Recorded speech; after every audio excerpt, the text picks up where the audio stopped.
Hi, this is Rebecca Decker, and I'm a PhD prepared nurse and the founder of Evidence-Based Birth.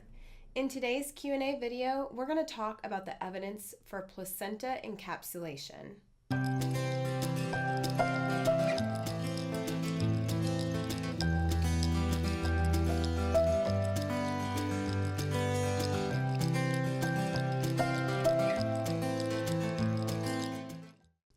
Today's Q&A question comes from Michelle, a midwife.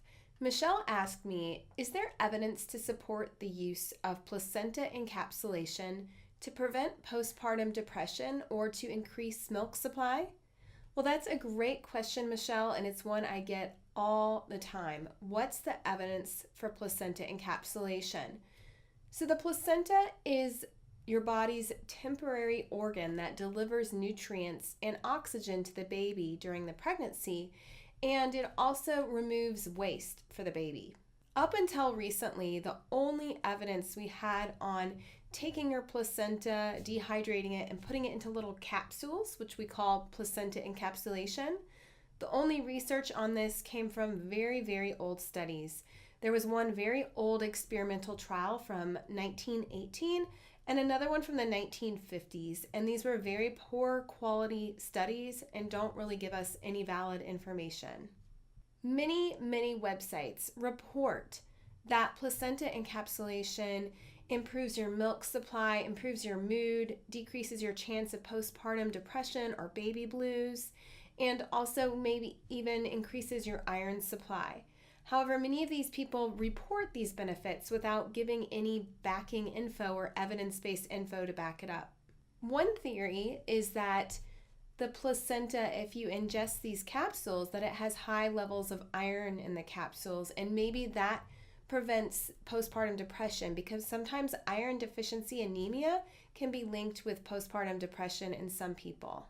In 2016, two studies came out in which researchers analyzed the contents of placentas that had been encapsulated. In the first study, they chemically analyzed 28 placentas that came from donors who were non-smokers. In this first study, they looked to see what kind of minerals were in the capsules. They found that the placenta capsules contained a modest amount of iron, about 1/4 of the recommended daily intake of iron for breastfeeding women.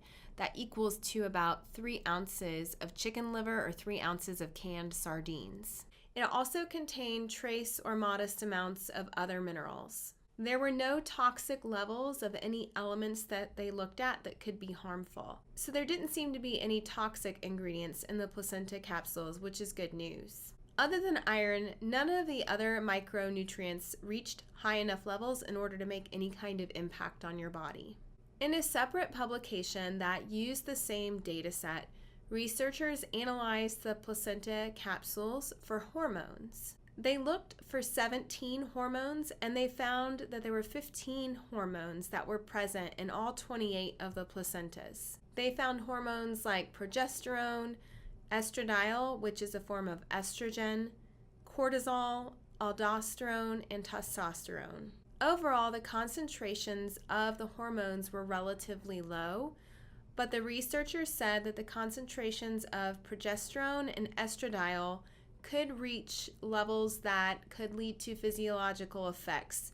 However, this study wasn't looking to see if these hormones had any effects. They were just looking to see if the hormones were detectable, and they were for the most part.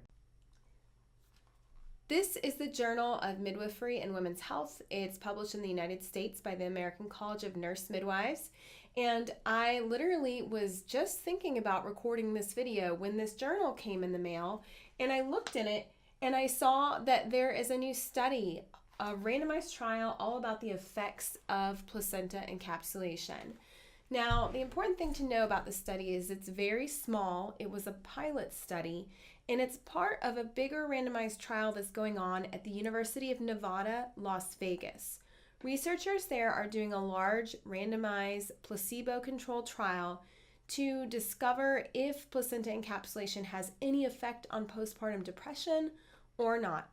This particular study that just came out in February of 2017 was a small sub-study of that larger study where they're looking at iron levels and iron deficiency anemia and whether or not placenta encapsulation helped with it.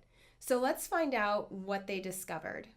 In this study, there were healthy women who participated, and they were randomly assigned, like flipping a coin, to either taking their own placenta encapsulated or taking a beef placebo that was encapsulated.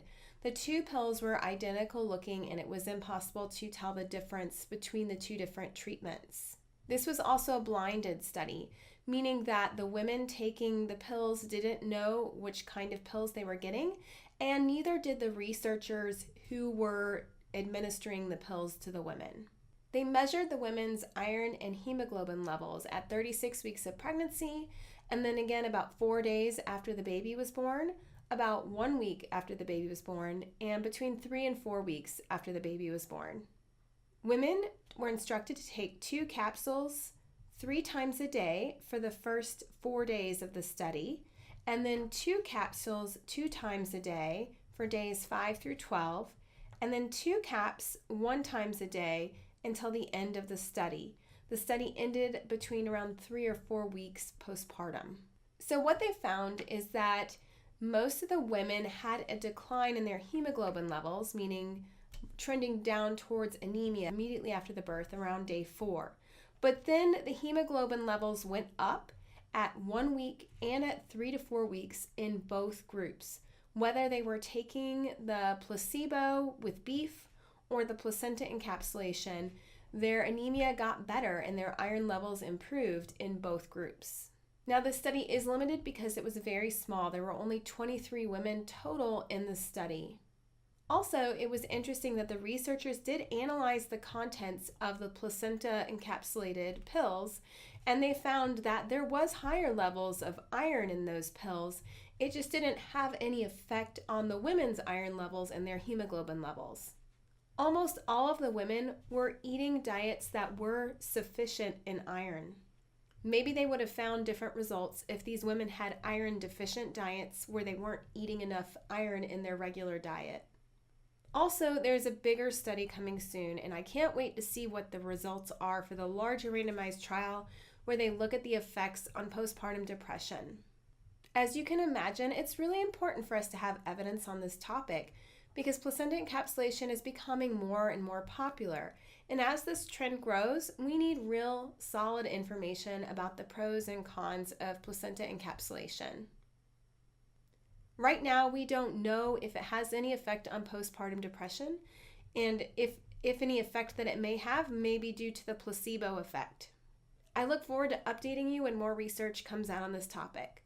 Thanks for listening. Bye.